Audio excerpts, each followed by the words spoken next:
In the morning when I rise, give me Jesus.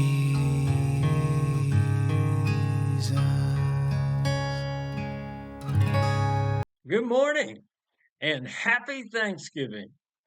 Goodness gracious, if you are a child of the Most High God, if you've said yes to Jesus so that you are born again, believing believer, you have so much to be thankful for. Oh, we have righteousness. Jesus paid for all our sin, and so you're good with God. We have peace. Jesus is our peace. And so, oh, do we ever need it in the midst of this world's nonsense? And we have joy. Now, some of you may be going through times of sorrow, but there's something solid on the inside that can never be taken away from you. That knowledge of eternity with the love of God, eternity being in the presence of God, experiencing His grace and His love forever. Yeah, we have a lot to be thankful for, we believing believers. And so we talk about it, just like Paul has been doing. But folks who are caught up in the darkness of this world, folks who are so bound up in pride, they can't receive the love of God. And we saw that as folks attacked Paul. Well, you remember he went from Antioch to another Antioch and they ran him out of town. He ended up in Lystra and they ran him out of town. He went to Thyatira and he got run out of town, ended up in Thessalonica and he got run out of town. So today we're going to see where he went next. We're in Acts chapter 17 and I'm going to read verses 10 through 15. Here's what they say. So Paul got thrown out of Thessalonica and the brethren immediately sent him away by night to Berea. And when they arrived, they went into the synagogue of the Jews, and that's what Paul almost always did when he went to a new city. Now, these were more noble minded than those in Thessalonica. Noble minded people want to know truth.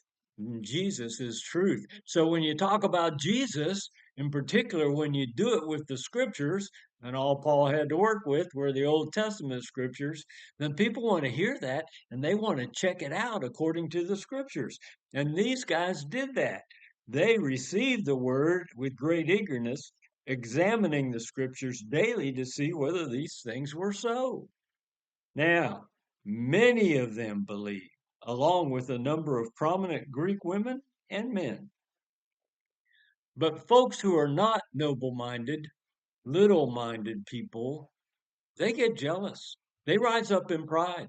They resist the love that they so desperately need.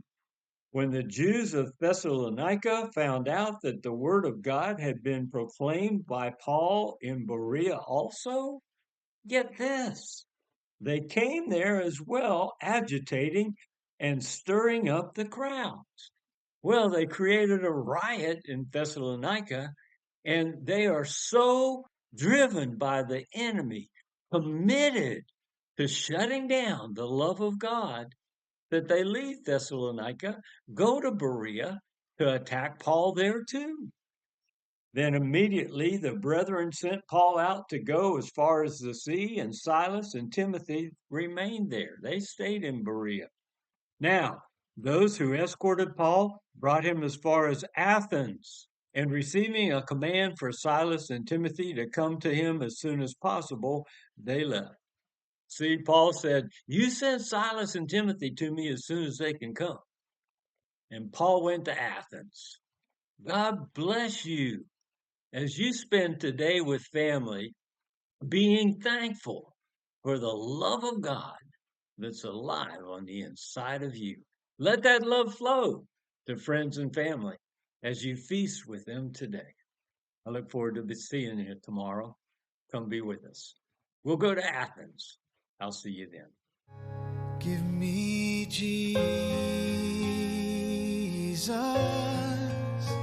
Give me Jesus.